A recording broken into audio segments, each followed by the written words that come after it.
There is scarcely anyone who would not be puzzled by the following terms: magic disc, wheel of life, magic drum, action observer, momentary light writing, and alteration observer. All led to the discovery of the writer of movement, or the observer of life. 100 years ago, a scientist would have used other words and would have immediately been understood by other scientists.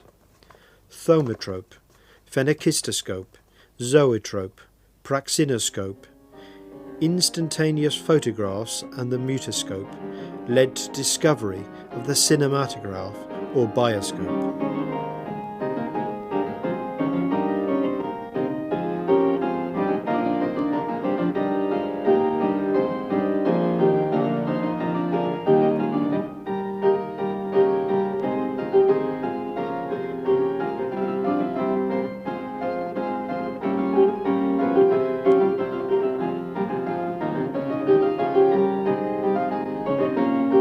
To modern filmgoers, these expressions sound like exotic words from a forgotten world. They can hardly know that the objects these words stand for were significant steps in the examination of the after image and the stroboscopic effect, thus making film possible, the moving series of standing pictures. This film, in the series Media Magica, introduces the most important of these optical instruments and toys and leads us into a world of pictures that has already informed and entranced generations before us. This film invites us to journey into the kingdom of the illusions of the moving picture.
Media Magica, the magic drum.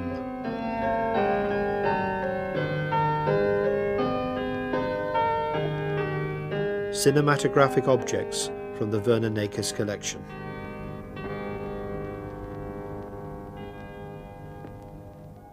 This kaleidoscopic colour top is made by John Gorham in London in 1860 to examine the phenomenon of blending colours.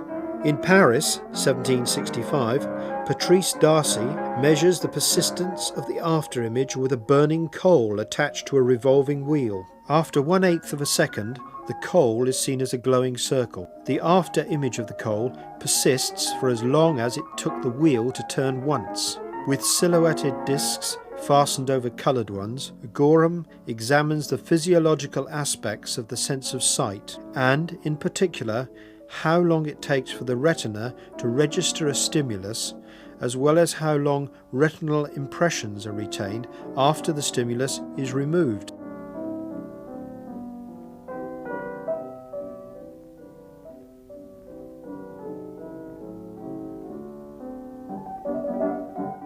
Varied persistence discs which illustrate perceptual inertia. When the discs are rotated rapidly, the spots turn into lines.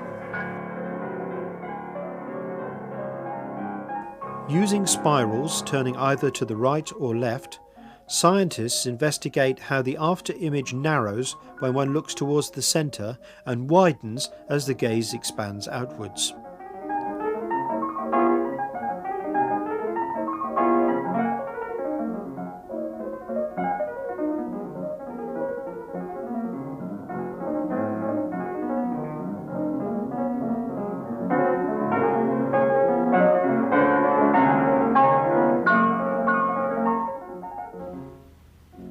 A ventilator for advertising purposes. It operates by means of shifting colour segments. In 1863, J.H. Brown publishes picture tables. We can also see the after image if we gaze fixedly at the points marked by the arrow. The room in which we see the film should be very dark.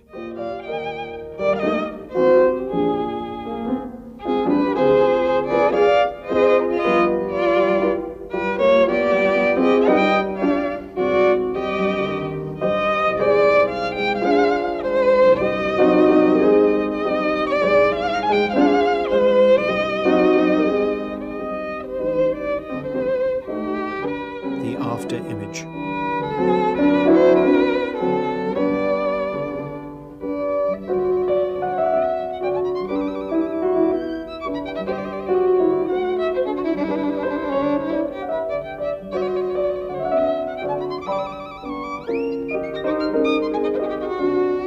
If we want to see the positive picture of lovely Lulu as a ghostly apparition, then we must gaze fixedly at the points marked without moving our head or eyes.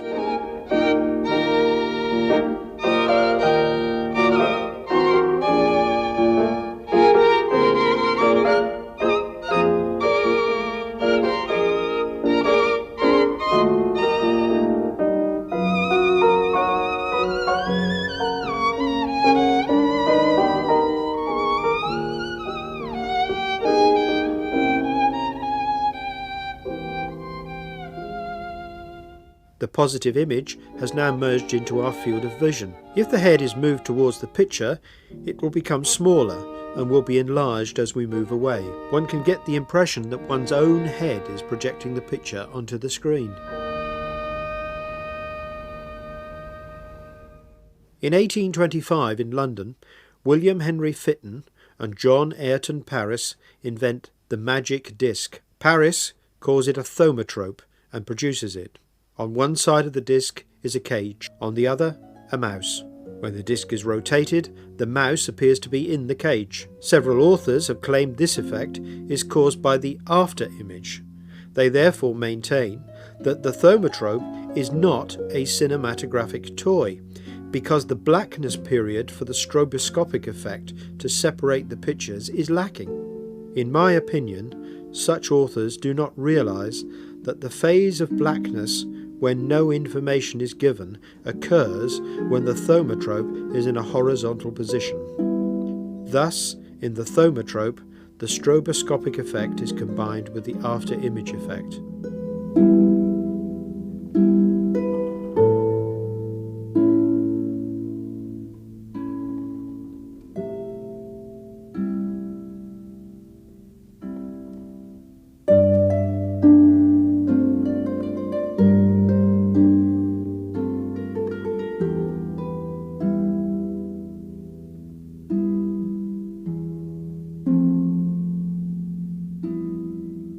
Inspired by Peter Mark Roget, who in London in 1824 observes how a revolving wheel behind a fence is seen distortedly, Michael Faraday in 1830 develops toothed discs that, when turned rapidly and observed in a mirror, appear to be motionless.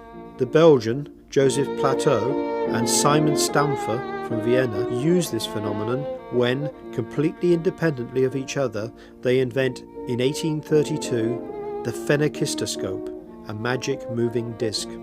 Plateau gives it this name, meaning viewer for illusions.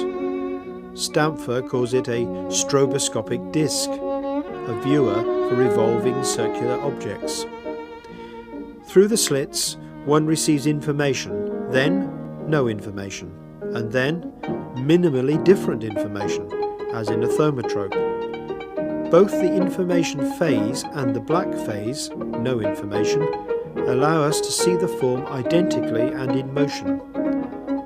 Film information is transformed into an illusion in the head of the observer. In 1833, Stamfer's discs appear on the market in Vienna as magic optical discs. Plateau's phenakistoscope is likewise mass-produced and sold in London by Ackermann, 1833, under the trade name phantoscope.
In 1833, the Englishman William George Horner describes his daedalum, his magic drum.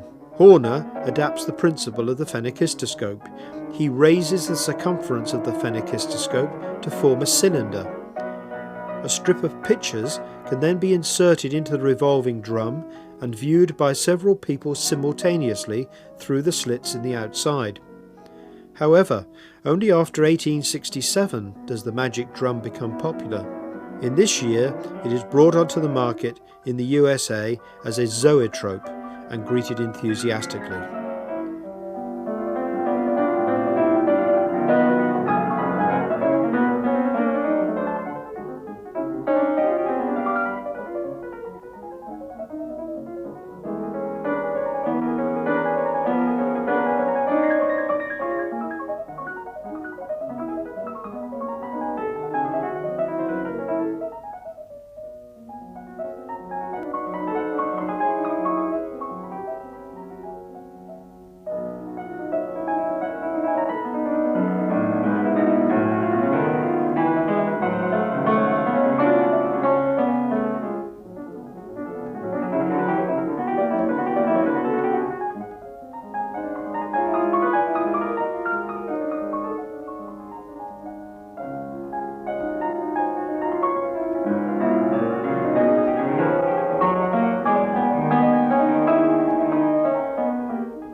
This variety of the magic drum has only 4 movement phases.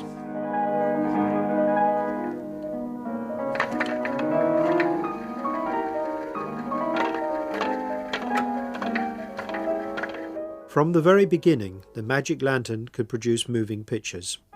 The pictures, placed perpendicularly, are either pulled along behind the lens system, or they are equipped with a mechanism which moves individual picture sections. However, the lantern cannot produce illusions of movement like a film does. These depend upon the stroboscopic effect. The magic lantern can only produce what later is known as the stop trick, by the rapid exchange of a few picture elements. The rapid, scarcely perceptible interchange of heads transforms the magician in this lantern slide. In 1866, in Greenwich, John Beale constructs a mutoscope to make a skeleton dance in 6 phases. This ingenious device creates the illusion of motion by transporting different images past a viewing point with the aid of a cogwheel with 1 tooth. The transportation of the image is concealed by a shutter. In 1871, Thomas Ross brings onto the market his projecting phenakistoscope under the name of Wheel of Life. From the phenakistoscope, he takes only the ideas of the slotted disc, which, when rotated, show figures drawn on glass in motion.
Probably for the first time, in 1880, McAllister in New York transforms the continuous movement into intermittent movement using a Maltese cross.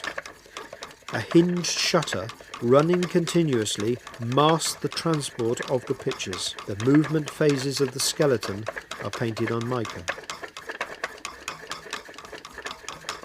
In 1877, Émile Reynaud presents his praxinoscope in Paris. As the pictures do not have to be observed through a slot, but are reflected much more brightly in a mirror, the impression of movement is improved. The separation of the stream of pictures is achieved by the angle at which the mirrors are placed. If the centre of the mirror were a round cylinder, all the forms and colours would flow into one another, and one would see a single strip of mixed colours. An unknown manufacturer combined the praxinoscope with a music box. Very few examples of this construction are known.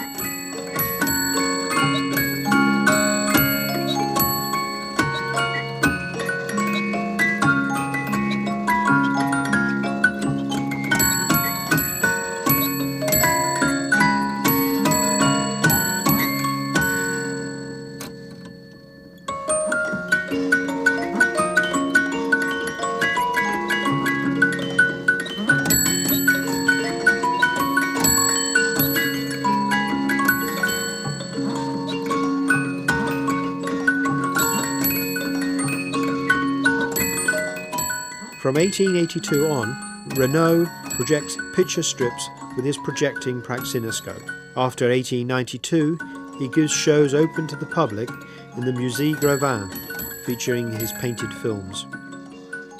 In Germany, in 1903, the toy manufacturer Ernst Planck markets the kinematophore, driven by hot air.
In 1862, Guillaume Duchenne de Boulogne, a doctor of medicine, publishes his Mechanics of Human Facial Expression. This electrophysiological analysis of the expression of the soul addresses both scientists and artists.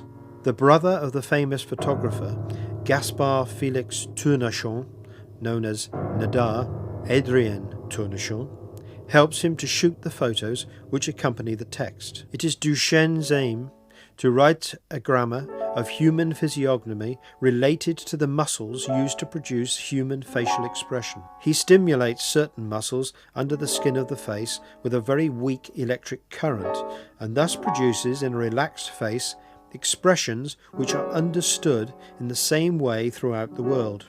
Charles Darwin praises this pioneering work in his book Expression of the Emotions in 1872 as being of extraordinary importance. The early photography of Duchenne's era was not in a position to record the gradual change of an expression because single pictures cannot be illuminated adequately, nor transported in such a brief period of time.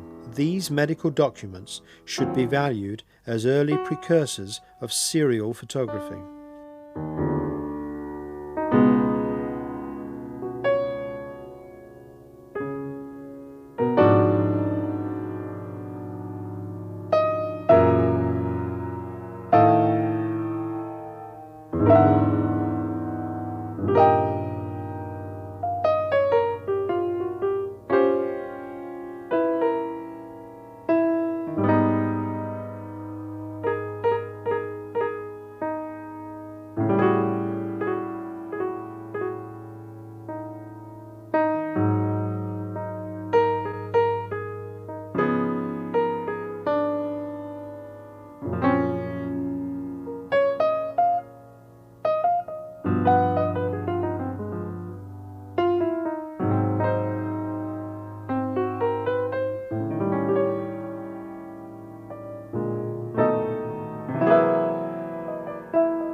In 1872, in Palo Alto, attempting to analyse the leg movements in a horse's stride, Eduard Muybridge begins making still photographs. In 1879, Muybridge places 24 still cameras alongside the track and stretches strings across the track, each attached to the shutter of a camera. As the horse gallops down the track, his hooves break a string and trip a shutter, thus exposing one phase of its movement. Later, Muybridge achieves greater precision by releasing the shutters by a wheel rolling over electric wires. He invents the praxinoscope in order to show this first movement analysis to a larger audience. He transfers 12 to 15 movement phases into a glass phenakistoscope and then projects this sequence with a magic lantern. Today, the animation technique of the film gives us the possibility of observing the gradually accelerating tempo of a galloping horse in 24 phases. The 24 stills showing the successive order of acceleration becomes the first photographic film taken in 1879, but which at this time cannot be adequately projected.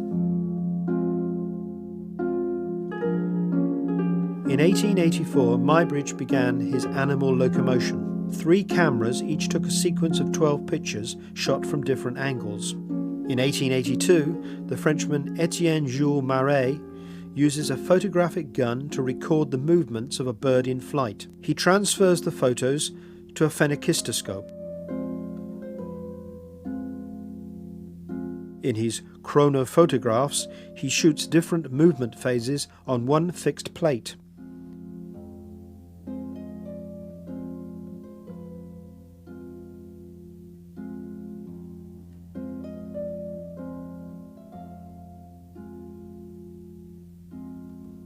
In 1885, Ottmar Anschutz introduces his tachyscope, his swift viewer, to the German market. Photographic sequences can be viewed in the same way as in a zoetrope. However, the slots in the zoetrope were, in this case, made in the picture strips themselves.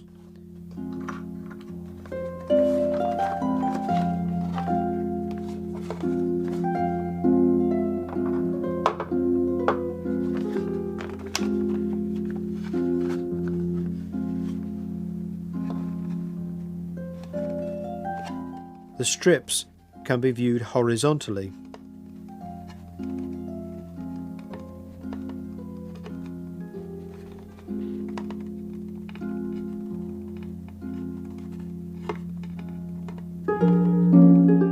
Other strips are viewed vertically.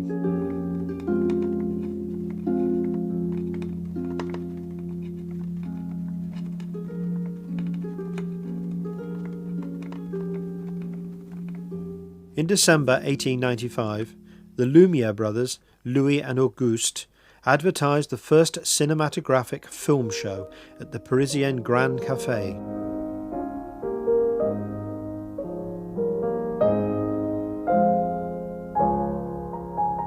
The cinematograph can be used to perform many different tasks. It is camera, projector, and film copying machine in one.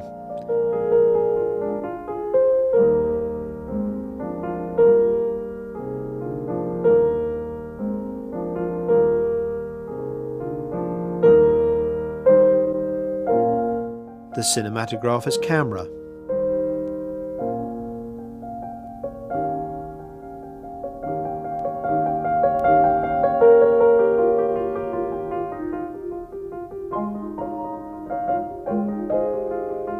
As projector.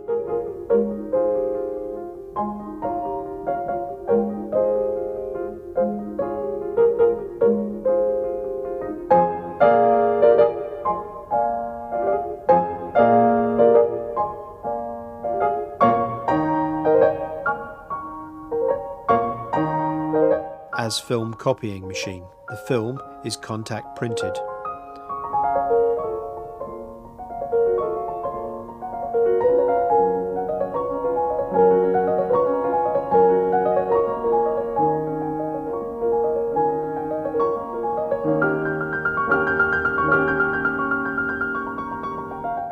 Only a few months later, in 1896, the Lumiere brothers develop a separate projector. This is placed in front of the magic lantern.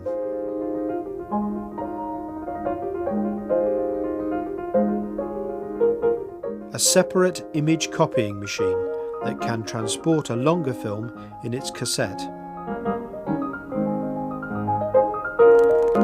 In 1896, the Lumiere brothers present the kinora, which is wound by clockwork. The kinora, which appears around 1900, functions like the modern videocassette, Feeding the Cat, a family film from the Lumiere brothers. In 1896 it is transferred to paper for the kinora. Every film enthusiast can view such paper copies of short films at home, without having to arrange the magic lantern for projection.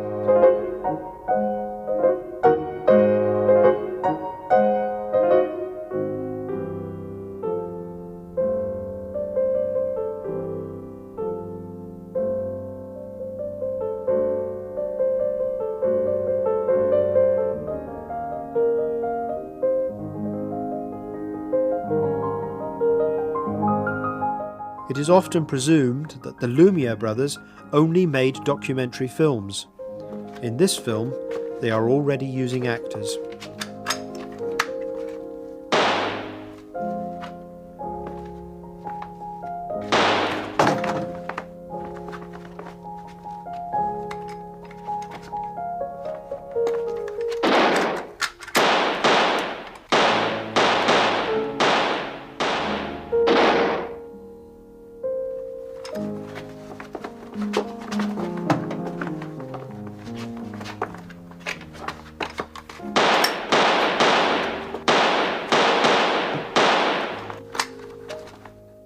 Film sequences are brought out around 1900 as living cinematographic photos for your waistcoat pocket.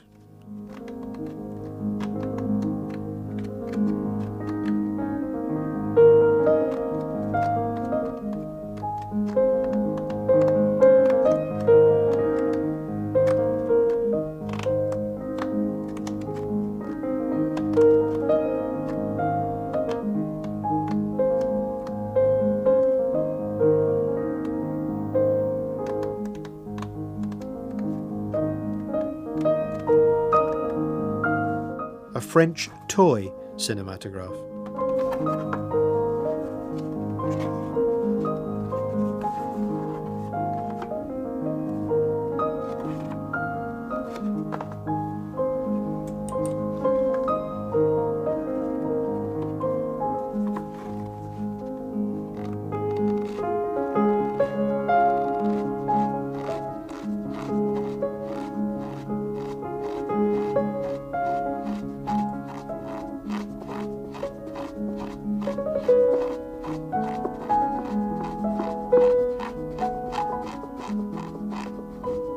The Conjurer.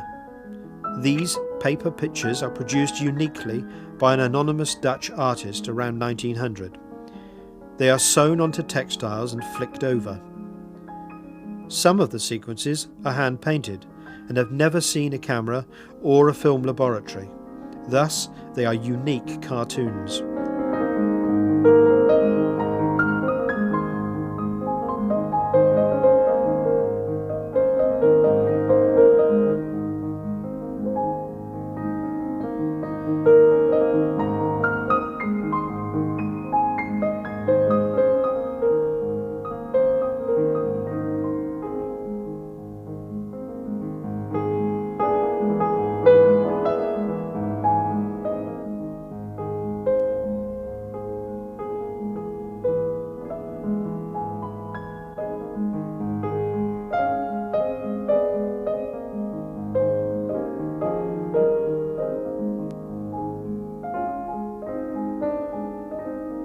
King William III of the Netherlands, who was already dead in 1890 and therefore, as was customarily the case for famous personalities, has to be played by an actor.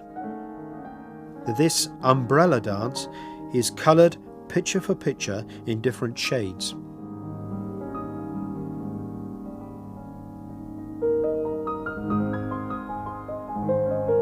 In the early days of films, many flip books appeared on the market. Hermann Kassler takes out a patent on the mutoscope, 1894, in the USA. It is made, like Edison's 1893 kinetoscope, for only one viewer.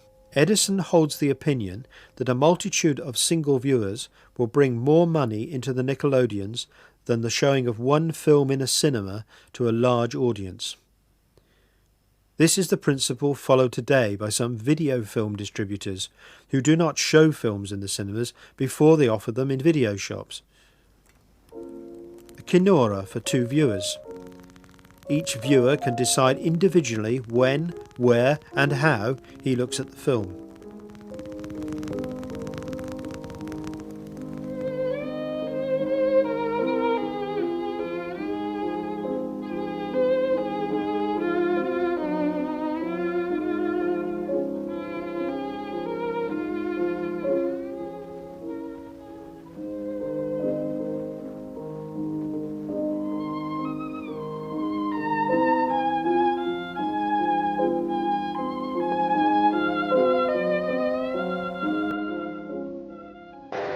Camera operators are dispatched all over the world to make films of unknown regions.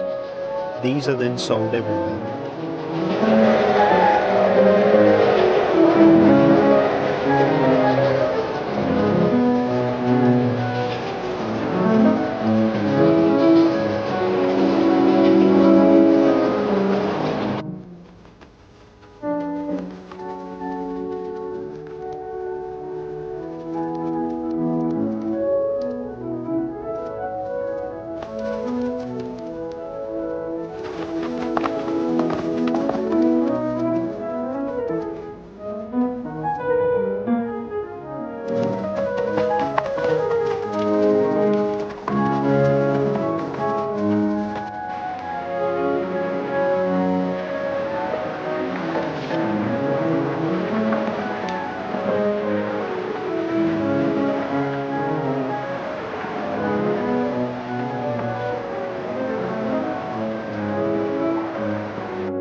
Already in the kinoras, which from 1910 are very common in London, sport films are used as teaching films for movement analysis.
Warship under fire.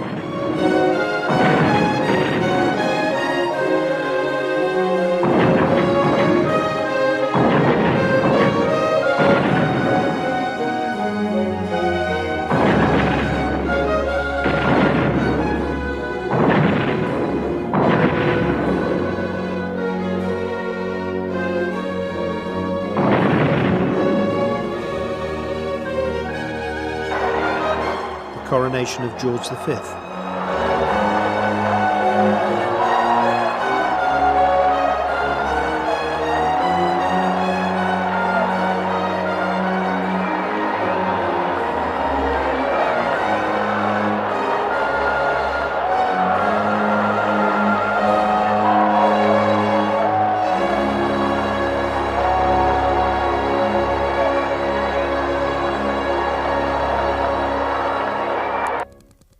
The viewer can control the flicker tempo.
the Shell mutoscope, which is patented on the 5th of November 1895 in the USA.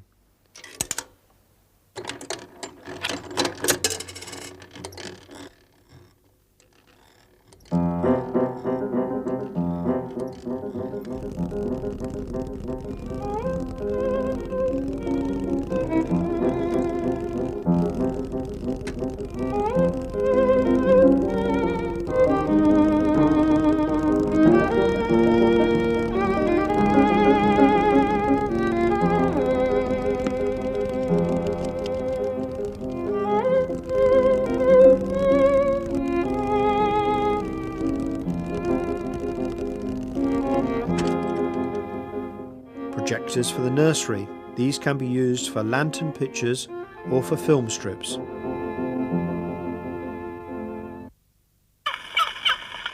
NIC, an American two-phase paper film projector, which by means of a record provides the sound for the Spanish film The Great Prize. The rotational movement which transports the film turns the record. Thieves steal everything.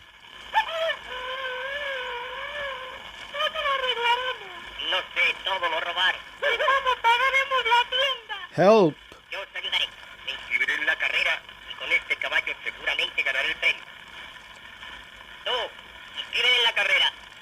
I'll help you.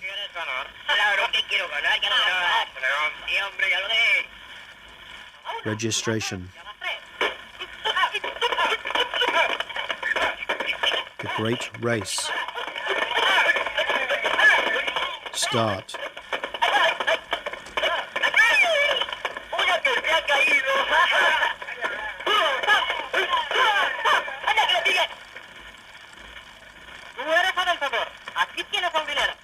Tom has a kind heart.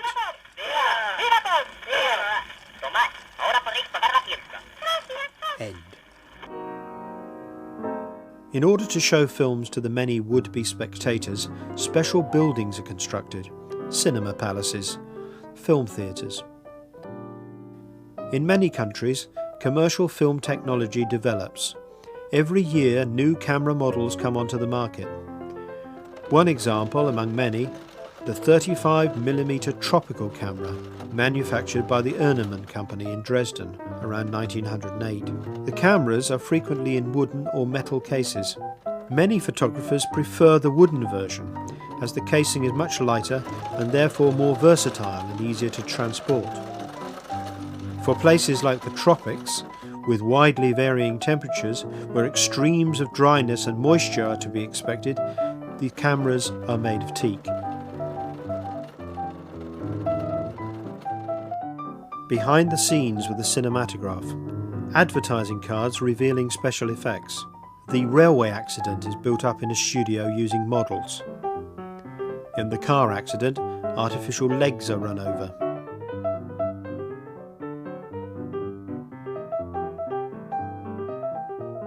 The acrobatic thief appears to climb up the wall of the house.